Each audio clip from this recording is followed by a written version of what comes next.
جو دعا مانگے انشاءاللہ قبول ہے۔ حضرت امام جعفر صادق رضی اللہ تعالیٰ مستجاب الدعوات ہیں۔ ایک شخص نے آ کر کہا کہ آپ میرے لیے دعا کریں کہ میں کثرت سے حج کروں، تو آپ نے فرمایا اللہ تجھے 50 حج نصیب فرمائے، اور اللہ نے اسے اتنا مال دیا کہ سارے حج اس نے اپنے مال سے کیے، اور 91واں حج کر رہا تھا، 51 حج۔ آپ نے دعا کتنے کی دی تھی؟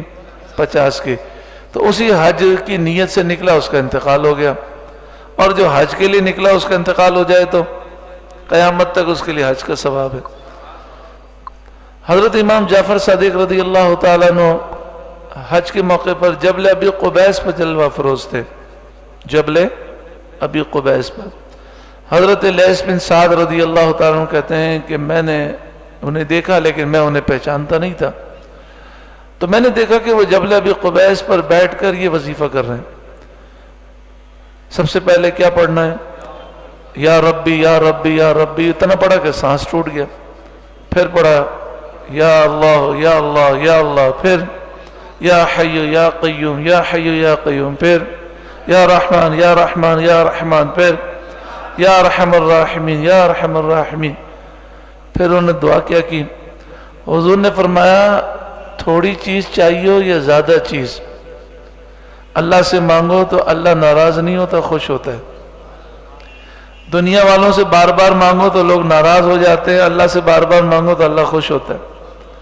تو حضرت امام جعفر صادق رضی اللہ تعالیٰ کی عادت تھی، اگر ایک انگور بھی چاہیے ہوتا تو وہ آپ اہتمام کر کے دعا مانگتے۔ تو آپ نے دعا کی یا اللہ مجھے انگور چاہیے، انگور کا موسم نہیں تھا۔ آپ نے کہا میری چادر وہ پھٹ گئی ہے، پرانی ہو گئی، مجھے چادر چاہیے۔ تو جیسے ہی آپ نے دعا کی، حضرت لیث بن سعد کہتے ہیں کہ میں نے دیکھا کہ انگور کی ٹوکری ہے اور 2 چادریں پڑی ہیں، تو میں نے کہا کہ یہ غیبی رزق ہے، اس میں مجھے بھی حصہ دیں۔ تو آپ نے فرمایا آ جاؤ۔ وہ کہتے ہیں جب میں نے انگور کھایا تو اس میں بیج نہیں تھے، اور اتنے لذیذ تھے کہ ایسے انگور میں نے کبھی نہیں کھائے۔ حضرت امام جعفر صادق رضی اللہ تعالیٰ عنہ ایک دفعہ حج کے سفر پر تھے، تو ساتھیوں کو بھوک لگی تھی، تو ایک کھجور کا درخت دیکھا جو بالکل خشک تھا۔ اب کھجور کے درخت کے نیچے کھڑے ہو گئے، آپ نے کچھ دعا مانگی اور پھر اس کھجور کے درخت سے کلام کیا، اور آپ نے فرمایا کھجور کے درخت جو روزی اللہ نے تیرے اندر رکھی ہمیں دے۔ تو تازہ کھجوریں جو ہیں جھڑنے لگیں۔ آپ ایک جگہ سے گزر رہے تھے تو ایک عورت تھی، اس کی گائے مر گئی تھی، وہ رو رہی تھی۔ تو آپ نے فرمایا کیا تو گائے کو دوبارہ زندہ کرنا چاہتی ہے، کچھ اور چاہتی ہے؟ تو اس عورت نے کہا شخص وہ جانتی نہیں تھی، اس نے کہا ایک تو میں مصیبت میں ہوں تو میرا مذاق اڑا رہا ہے کہ مری ہوئی گائے دوبارہ کیسے زندہ ہوگی؟ تو آپ نے اس کو اشارہ کیا تو وہ زندہ ہو گئی، یعنی آپ نے پہلے دعا کی اور اس کو اشارہ کیا تو وہ زندہ ہو گئی۔ ایک شخص آیا آپ کے پاس 10,000 دینار لے کر، اس نے کہا میں حج پہ جا رہا ہوں، آپ پہ مجھے بھروسہ ہے، یہ 10,000 دینار لے لیں، یہاں پر مدینہ شریف میں کوئی اچھی سی حویلی مجھے خریدنی ہے، تو آپ کوئی اچھا سا مکان میرے لیے خرید کے رکھیں۔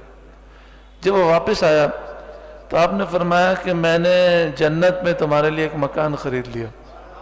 وہ 10,000 سونے کی اشرفیاں آپ نے خیرات کر دیں اور فرمایا جنت میں سودا کی ہے۔ وہ اتنا بڑا محل ہے کہ اس کی ایک دیوار حضور کے محل سے ملی ہوئی ہے، اور دوسری دیوار جو ہے وہ حضرت علی کے محل سے ملی ہے، اور تیسری دیوار امام حسن کے محل سے ملی ہے، اور چوتھی دیوار امام حسین سے ملی ہے، امام حسین کے محل سے۔ اب وہ بھی سچا عاشق ہوگا اور امام جعفر صادق سے محبت کرنے والا، اس نے کہا کہ اچھا یہ تو بڑی خوش نصیبی کی بات ہے۔ آپ نے ایک تحریر پر لکھ کر اسے دے دیا، فرمایا یہ جو ہے نا معاہدہ ہوا ہے، یہ تحریر تم رکھ لو۔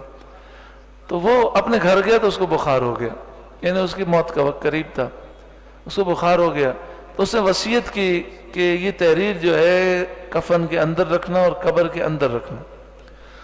تو گھر والوں نے جب دفنایا تو کفن کے اندر وہ تحریر رکھی اور اس کی تدفین ہو گئی۔ جب دوسرے دن حاضری کے لیے گئے تو وہ تحریر باہر پڑی تھی، اور اس کے پیچھے لکھا تھا کہ جعفر صادق نے جو وعدہ کیا تھا وہ پورا ہو گیا۔ حضرت امام جعفر صادق رضی اللہ تعالیٰ عنہ، آپ کی بڑی شان، بڑی عظمت ہے۔ اللہ تبارک و تعالی حضرت امام جعفر صادق رضی اللہ تعالیٰ عنہ کی برکتوں سے ہم سب کو مالا مال فرمائے۔ حضرت امام جعفر صادق، آپ نے یہ جو فرمایا کہ اگر تنگ دستی ہے تو استغفار کی کثرت کریں، تو اصل بات یہ ہے کہ ہمارے جو گناہ ہیں نا، اصل مہنگائی نہیں ہے، اصل کوئی پریشانی نہیں ہے، اصل ہے گناہ۔ گناہوں کی نحوست کی وجہ سے ہمارا دل بھی پریشان ہے، ہمیں سکون نہیں ہے، چین نہیں ہے۔ اگر مہنگائی سبب ہوتی تو ارب پتی بھی پریشان ہے، کھرب پتی بھی پریشان، بلکہ آپ دیکھیں گے جس کے پاس مال زیادہ ہے وہ زیادہ پریشان ہے۔ غریب کو تو یہ فکر ہوتی ہے کہ مجھے جو ہے نا 2 وقت کی روٹی مل جائے۔ ایک بھائی میرے پاس آتے تھے، بڑے پریشان تھے، کہتے تھے دعا کریں، میری نوکری چھوٹ گئی ہے، بہت پریشان ہوں، نوکری چھوٹ گئی ہے۔ 2 مہینے بے روزگار رہے۔ اب ایک جگہ ان کو مزدوری مل گئی، ماشاءاللہ، ایک ہوٹل پر وہ کام پہ لگ گئے۔ تو میں نے دیکھا کہ وہ اتنے خوش تھے، اتنے خوش تھے، یعنی ایک معمولی سی نوکری پر اسے خوشی مل گئی۔ لیکن ارب پتی آدمی کروڑوں کا کاروبار کر کے بھی پریشان ہے۔ تو جتنا امیر پریشان ہے اتنا غریب پریشان نہیں ہے، کیونکہ جتنی دولت زیادہ ہے اتنے گناہ زیادہ ہوتے ہیں۔ تو اصل پریشانی اور بے چینی کا سبب ہے گناہ۔ تو جب ہم استغفار کی کثرت کریں گے اور سچی توبہ کریں گے تو انشاءاللہ ساری پریشانیاں دور ہوں گی۔ اللہ تعالی حضرت امام جعفر صادق رضی اللہ تعالیٰ عنہ کے صدقے میں ہمیں سچی توبہ نصیب فرمائے اور پاکیزہ زندگی گزارنے کی توفیق عطا فرمائے۔